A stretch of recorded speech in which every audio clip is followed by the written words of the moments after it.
Desa Tiga Kawasan, harapan saya satu, pengelolaan koperasi Tirto Mulyo Bogowonto ini semakin baik dan profesional. Satu itu, yang kedua harapannya dengan keberadaan koperasi ini kesejahteraan warga terjaga dan meningkat.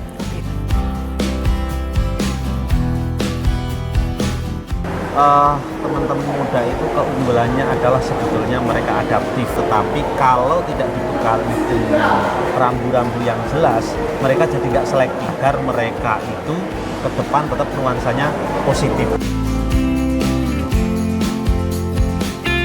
Kalau jadi anggota DPRD, mikirnya nggak usah banyak-banyak, yang penting aksinya nyata. Kalau bicara soal mikir itu tenaga ahli sudah banyak. Yang penting adalah secara prinsip tahu apa yang harus diperjuangkan. Itu aja menurut saya, Mbak.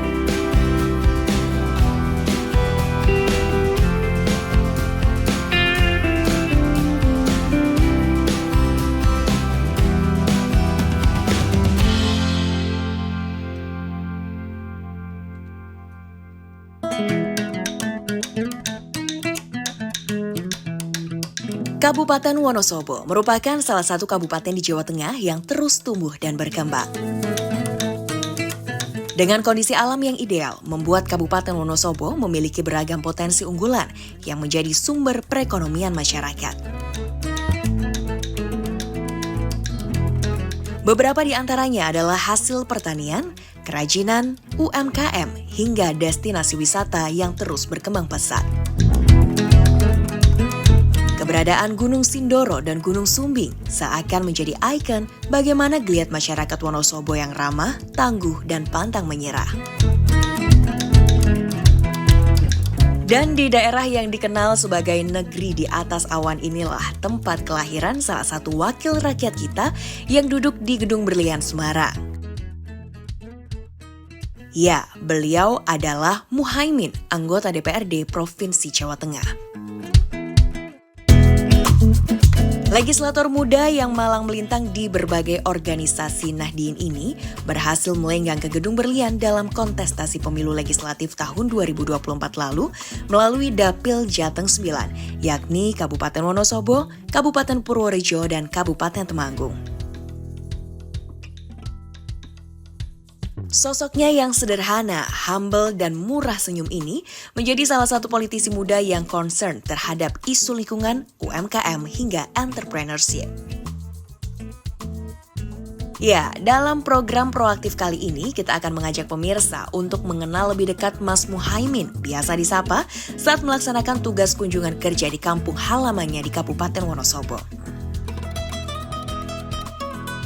Halo, selamat pagi pemirsa. Kita jumpa lagi dalam program Proaktif. Hari ini saya Septiana Devi sedang berada di Kecamatan Kepil, Kabupaten Wonosobo untuk mengikuti agenda dari anggota Komisi B DPRD Provinsi Jawa Tengah Dapil 9, Bapak Muhaimin. Apa saja agenda beliau hari ini? Ikuti terus kebersamaan saya pastinya hanya di Proaktif. Titik pertama yang akan kita kunjungi adalah di Desa Burat, Kecamatan Kepil, Kabupaten Wonosobo. Di desa ini, anggota Komisi B DPRD Jateng menghadiri rapat anggota tahunan atau RAT Koperasi Produsen Tirto Mulyo Bogowonto, yang dimana anggotanya merupakan masyarakat desa di Wonosobo yang terimbas proyek nasional Bendungan Bener. Melalui koperasi tersebut, masyarakat diberdayakan secara ekonomi untuk mengelola kawasan Greenbelt seperti pertanian, perkebunan, dan lainnya sebagai entitas-entitas badan usaha yang menjadi pengelolanya. Sedangkan Paguyuban Warga Kanigara menjadi organisasi penggeraknya, di mana Paguyuban Warga Kanigara sendiri beranggotakan warga dari 3 desa terdampak PSN Bendungan Bener. Yang 3 desa itu menjadi kawasan terdampak, khususnya untuk kawasan Sagu Hijaunya. Tetapi di sisi lain kita juga punya kepentingan bahwa masyarakat di 3 desa yang terdampak bendungan ini tidak boleh hanya menjadi penonton. Alias keinginan 3 warga di desa ini untuk tetap hidup layak sebagaimana hak-hak warga negara yang lainnya di tanah sendiri. Pak Muhaimin, Assalamualaikum. Waalaikumsalam. Mbak Devi, apa Selamat kabar? pagi, sehat-sehat Pak, sehat juga Pak? Siap, Sehat ya, dan Bapak pagi ini sudah mengawali hari bersama dengan teman-teman anggota koperasi dari Tirto Mulyo Bogowonto, bersama dengan Pak Aufa juga pengurus dari Koperasi Tirto Mulyo Bogowonto. Nah Pak, ini kenapa Bapak sangat concern dan perhatian dengan koperasi yang ada di desa? Apakah memang ini bagian dari komisi Bapak ya, komisi B yang membidangi perekonomian? Ya Mbak Devi, jadi sebetulnya keberadaan Koperasi Tirto Mulyo Bogowonto ini bukan semata-mata soal pembidangan koperasi komisi saya ya. Tetapi ini adalah bentuk kedaulatan warga, khususnya warga yang terdampak bendungan Bener. Ada 3 kawasan. Kawasan ini terdiri dari 3 desa. Desa Bener, Desa Gadingrejo, dan Desa Burat. Ini semuanya di Kabupaten Wonosobo. Meskipun juga ada desa terdampak lainnya di Kecamatan Bener, Kecamatan Bener itu Desa Nglaris, Limbangan, Desa Guntur, satunya mana ya? Kemiri. Kemiri. Nah, ini wilayah Kabupaten Purworejo. Tetapi saya melihat dalam sejarah pengambil alihan kekuasaan agraria tanah antara proyek strategis nasional oleh negara dengan rakyat ini banyak warga yang terkalahkan. Sehingga saya konsentrasi mendampingi koperasi ini agar koperasi ini bisa menjadi jembatan yang baik antara negara dengan warga negara, khususnya warga desa yang terdampak bendungan. Dan ini apakah memang sudah dirasakan betul Pak Aufa dampak dari koperasi ini? Ya, alhamdulillah selama ini karena dulu waktu tahun 2022 bulannya Desember bahwa telah terjadi kesepakatan perjanjian kerjasama antara BPWS SO dalam hal ini yang punya kewenangan terhadap kawasan Sapu Ijo Bendungan Bener ini dikerjasamakan dengan pemerintah desa, dan pemerintah desa bekerjasama dengan koperasi Tirto Mulyo Bogowonto ini. Koperasi ini merupakan koperasi wadah dari warga terdampak bendungan Bener, baik itu wadah yang terdampak langsung maupun sekitarnya, warga yang terdampak tidak langsung. Niatnya awalnya agar pengelolaan kawasan Sapu Ijo ini bisa dikelola oleh warga masyarakat, dan ini sudah berjalan 2 tahun dan alhamdulillah manfaatnya sudah bisa dirasakan oleh warga masyarakat. Artinya dari akar culture budaya masyarakat bertani begitu, tatkala tanahnya sudah dibebaskan dan sudah dimiliki oleh negara, saat ini masyarakat juga masih bisa bertani lagi. Oke. Jadi ini manfaatnya sangat-sangat dirasakan karena sejak 2022 ya Bapak ya. Sampai sekarang hingga nantinya proyek strategis nasional itu masih akan berlanjut sampai tadi saya dengar 2027-2028 ya. Nah, ini dengan perjalanan koperasi hingga saat ini warga-warga sudah merasakan apa saja kalau dari yang Pak Muhaimin lihat? Jadi kan koperasi ini dibentuk setelah proyek strategis nasional itu mulai berjalan, mulai penganggaran. Nah, sampai hari ini yang sudah dirasakan manfaatnya oleh warga adalah satu, pengelolaan kawasan sebelum tergenang, Mbak. Oke. Ya, sebelum tergenang ini masih dimanfaatkan oleh warga. Nah, nanti setelah tergenang baru diskemakan berikutnya. Ini kan kawasan green belt ya. Karena Kabupaten Wonosobo ini lebih banyak kawasan green belt-nya. Kelola oleh warga adalah kawasan yang nanti akan tergenang tapi hari ini belum tergenang. Oke. Dimanfaatkan terlebih dahulu oleh warga. Itu rata-rata apa Pak? Jenis tanaman coba Mas pengelola yang lebih paham. Di sana kan banyak tanaman vegetasi yang sudah existing seperti durian, buah duku, kemudian buah-buahan lainnya. Karena memang dari tanam tumbuh yang ada di kawasan ini sebenarnya kan bukan kawasan yang homogen ya, tapi banyak jenis tumbuhannya. Nah, dengan adanya kerjasama dengan koperasi ini juga sebenarnya bagaimana anggota itu bisa mengelola akan tapi juga merawat juga agar vegetasi yang ada di Sapu Ijo ini bisa betul-betul terawat dengan baik. Karena kalau Sapu Ijo kawasan vegetasi itu rusak, tentu juga bisa berdampak nantinya terhadap bendungannya juga, karena memang kawasan Sapu Ijo itu kan kawasan konservasi juga. Gitu lah. Adanya dengan perjanjian kerjasama dengan koperasi ini, warga masyarakat di satu sisi dia mendapatkan keuntungan bisa mengelola, tapi di satu sisi dia juga punya tanggung jawab bagaimana memelihara, merawat agar kawasan vegetasi, kawasan konservasi ini tidak rusak. Harapannya dari warga sih semoga kedepannya warga bisa kerjasama ini tetap bisa diperpanjang agar manfaatnya bisa dirasakan oleh warga yang ada di sekitar Bendungan Bener. Semoga ya. Kalau Bapak apa harapannya Pak untuk warga khususnya di Desa Bener ini Pak? Desa 3 kawasan, harapan saya satu, pengelolaan koperasi Tirto Mulyo Bogowonto ini semakin baik dan profesional. Di tengah iklim yang sebentar lagi akan bermunculan banyak koperasi ya, termasuk koperasi Desa Merah Putih dan lain sebagainya. Saya kira itu bukan menjadi soal kompetitor, tetapi harus bisa bermitra strategis dengan koperasi Desa Merah Putih yang akan segera didirikan, di launching oleh pemerintah. Nah, satu itu. Yang kedua, harapannya dengan keberadaan koperasi ini kesejahteraan warga terjaga dan meningkat.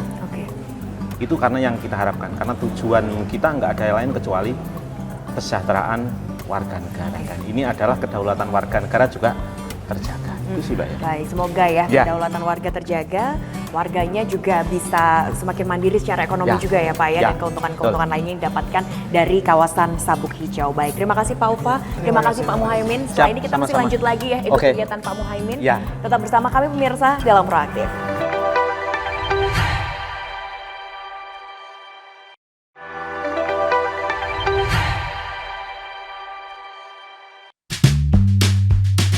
Usai bertemu pengurus dan anggota koperasi produsen Tirto Bogowonto, perjalanan kita bersama Mas Muhaimin berlanjut ke Balai Desa Siwuran, Kecamatan Garung, masih di Kabupaten Wonosobo untuk bertemu generasi muda yang tergabung dalam IPPNU dan IPNU Kabupaten Wonosobo.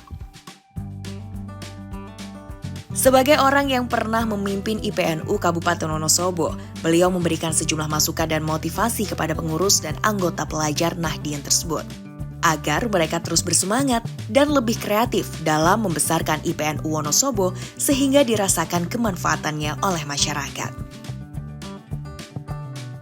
Alat klinis kita harus dijaga. Mungkin sampai saiki isih duwe butuh sing gede.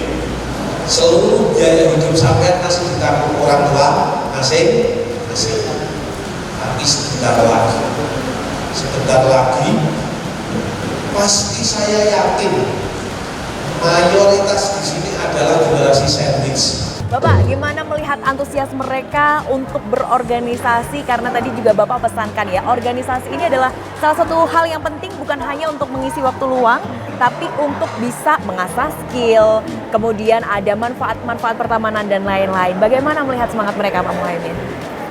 Ya, sebenarnya Gen Z hari ini tuh paling tidak tertarik dengan yang namanya organisasi. Jadi nggak tertarik sama sekali. Oleh karena itu tugas kita, karena kita yang sudah paham dari dulu kita hidup di dunia organisasi, jadi kita membangkitkan lagi semangat mereka berorganisasi.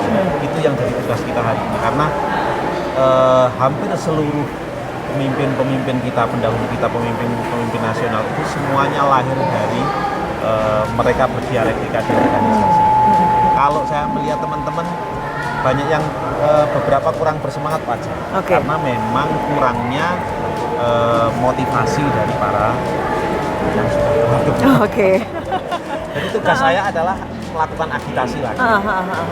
Menyebarkan semangat ya untuk adik-adik ini ya. Nah, sudah bersama kita juga ada Mas Hadak. Mas Hadak ini adalah Ketua IPNU Kecamatan Garung. Mas Hadak, ini berarti baru saja dilantik ya? Nah, apa nih Mas visi misi ke depan yang dibawa untuk IPNU khususnya di Kecamatan Garung? Ya baik, terima kasih khususnya dalam untuk IPNU Kecamatan Garung ini. Memang setelah pelantikan memang kami mengusung tema yang konsep Jawa dan juga sesuai dengan konsep tema yang telah disampaikan juga tadi juga sudah diperjelas oleh Mas Muhaimin bahwasanya kita sebagai pelajar, mahasiswa ataupun santri khususnya di organisasi kita mempunyai visi khusus, yaitu untuk bisa mengembangkan soft skill para pelajar khususnya di Nahdlatul Ulama, tentunya sebagai cara karena mereka semua adalah Gen Z, tentu untuk bisa menghadapi Indonesia emas pada tahun 2024 seperti apa bisa dengan dibekali pada tahap melalui organisasi. Nah kalau berbicara keunggulan, sebetulnya Gen Z ini punya keunggulan apa saja sih Pak dibandingkan generasi-generasi sebelumnya? Seperti itu, apakah semangatnya, karena banyak yang bilang Gen Z ini generasi stroberi Pak? Ya, Jadi gini, teman-teman muda itu keunggulannya adalah sebetulnya mereka adaptif. Adaptif, tetapi kalau tidak dibekali dengan rambu-rambu yang jelas, mereka jadi nggak selektif. Oke. Di sisi yang lain adaptif, tetapi di sisi yang lain kita harus membekali mereka dengan yang selektif agar mereka itu ke depan tetap nuansanya positif. Iya, iya. Adaptif atau selektif biar tetap Positif ya, itu yang dibawa ya untuk menyambut generasi emas 2045 juga. Ya, dan basically adalah saya berasal dari sini, maka menjadi kewajiban saya untuk melakukan empowering mereka lagi. Karena bagaimanapun saya lahir dari situ, saya dikuatkan dari situ, dan saya yakin itu menjadi salah satu jalan ninja kita. Oke, baik. Nah, ini kan berarti sekarang adalah regenerasinya adik-adik ini. Nah, ada alasan dong pasti kenapa mengundang anggota DPRD Provinsi Jawa Tengah untuk hadir hari ini, Mas Hafkan? Tentu yaitu menjadi sebuah tentunya untuk motivasi seluruh anggota IPMU dan IPPN khususnya dari Kecamatan Garuda, melihat track record dari Mas Muhaimin sendiri dari berjenjang dari IPMU dan IPPN, tentu kan sebuah hal yang sangat luar biasa sekali lah yang bisa dimiliki oleh IPMU dan IPPN. Oleh karenanya di momen ini karena Mas Muhaimin bisa berkesempatan hadir di sini dan juga bisa memberi motivasi kepada rekan dan rekan untuk bisa bahwasanya ikut berorganisasi itu asyik loh.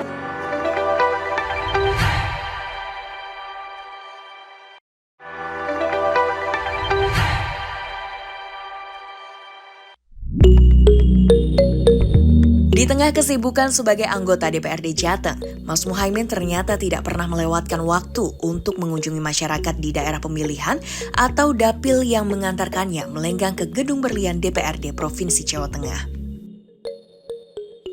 Baginya, bertemu masyarakat merupakan energi untuk terus bekerja keras memperjuangkan aspirasi masyarakat. Pemirsa, saat ini saya diajak nongki ya, nongkrong bareng sama Pak Muhaimin. Sosok Pak Muhaimin ini adalah seorang anggota dewan yang masih muda. Usianya saat ini berapa, Pak? Usianya sudah tua, sudah kepala 4, Mbak. Tapi tidak terlihat ya, Pak ya? Oh masa, itu karena skincare. Seperti kepala 2 terus gitu. Apakah ini karena terjun di dunia politik jadi bikin awet muda, Pak? Ya, resep saya cuma satu, Mbak. Dablek. Oh, dablek. Iya, dablek. Jadi nggak usah dipikir yang serius-serius. Ada temen yang ngutang, ya udah lupain aja. Kalau gitu. memang bukan rezekinya ya, kalau sudah rezekinya balik ke kita. Kalau memang bukan rezekinya ya sudah. Tapi jadi anggota dewan apa nggak mikir, Pak? Permasalahan masyarakat kan pasti banyak kan? Ya, kalau jadi anggota DPRD, mikirnya nggak usah banyak-banyak. Yang penting aksinya nyata. Oke. Kalau bicara soal mikir itu tenaga ahli sudah banyak. Di komisi ada, fraksi ada, di AKD yang lain juga ada. Yang penting adalah secara prinsip tahu apa yang harus diperjuangkan. Itu aja menurut saya, Mbak. Jadi anggota DPR itu bukan cita-cita. Oke. Jadi bahkan saya sebelum memutuskan untuk maju ke kontestasi 2024, saya sempat ditawari sampai 5 kali lah. Sama senior-senior, sama pimpinan partai. Meskipun saya masuk struktur pengurus DPP PKB Jawa Tengah kan 2021 ya. Enggak, sampai 5 kali saya ditawari, baru saya mau. Oh ya, kalau memang itu memang harus, saya sebagai kader partai memang harus maju, memperjuangkan platform partai, perjuangan partai, cita-cita partai, ya sudah, saya maju. Oke, apa yang membuat Bapak akhirnya mengiyakan? Kata-kata terakhir adalah kamu kader, jadi kader itu kamu harus menunaikan tugas. Oke. Dan itulah langsung berangkat gitu ya, Pak ya? Nggak usah mikir punya duit apa enggak. Kalau punya niat baik, insya Allah akan punya jalan yang dilapangkan dan jalan yang terbaik. Oh, luar biasa. Berarti dukungan partai sangat besar kemarin ya, Pak ya, sewaktu kampanye, masa-masa kampanye. Saya rasa seluruh partai pasti akan mendukung setiap kadernya, Mbak. Sesuai dengan proporsi masing-masing tentunya ya. Dan saya merasa PKB menjadi platform perjuangan saya yang paling sesuai dengan apa yang saya rasakan. Jadi saya kan dulu PNS, Mbak. Nah, PNS tapi akhirnya nggak kuat juga ya untuk akhirnya ikut terjun ke dunia politik. Itu panjang ceritanya. Jadi dulu waktu saya dinyatakan diterima sebagai CPNS, saya sempat galau, Mbak. Seluruh teman-teman, senior-senior, kamu masuk dunia PNS, kamu itu gadang-gadang jadi begini-begini. Saya kan enggak loh, Mbak. Saya matur ke ibu saya, Bu, gimana kalau tidak saya ambil? Dalam bahasa Jawa maksudnya. Nah, ibu saya nangis loh, Mbak. Semua orang pengen anaknya segera mandiri, semua orang pengen jadi PNS, tapi kamu malah nggak mau diambil, ini gimana? Ya sudah, akhirnya saya menuruti keinginan orang tua. 13 tahun saya di PNS. Oke. Dari CPNS sampai PNS 13 tahun. Terus akhirnya setelah 13 tahun itu kenapa memutuskan untuk keluar? Apakah tidak sesuai dengan isi hati atau seperti apa, Pak? Pertama, saya ini sukanya mengembara, berkelana. Jadi kalau duduk di belakang meja terus itu ya boring. Sehingga salah satu jalan keluar saya adalah saya berwirausaha. Saya fokus di dunia wirausaha. Yang kedua, saya tidak akan punya dampak yang lebih luas terhadap komunitas yang sudah membesarkan saya, terhadap bangsa ini kalau saya mati kutu di situ. Oke. Setelah berwirausaha, kenapa kepikiran untuk gabung ke partai? Nah, itu panggilan jiwa, panggilan jiwa. Dari kecil sudah senang berorganisasi.